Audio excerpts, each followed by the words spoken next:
اوعى تركب بورسلين قبل ما تعرف السر ده، هتخسر فلوسك يا معلم. الصنايعيه بيخبوه عنك كتمها، واللي مش هتعمله تاني ابدا. خليك معايا واشترك عشان تعرف كل حاجه. بص يا نجم، البورسلين الكبير ده مش هزار، 120 في 60 يعني لو بوظته هو هتعيط عليه. اول حاجه المونه دي مش اي كلام، لازم تتفرد عدل كده، مش طبله يا عم.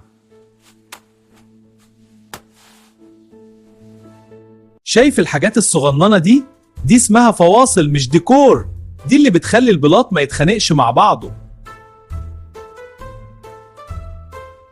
ولو ما استخدمتش الميزان البلاط هيبقى عامل زي طريق الصحراوي. ويبقى زي الصحراوي.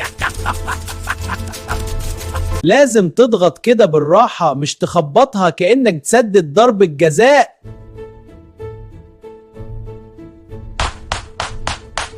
كده بقى شغل نظيف يفتح النفس، مش البلاط اللي أول ما تمشي عليه يقولك أنا بميل.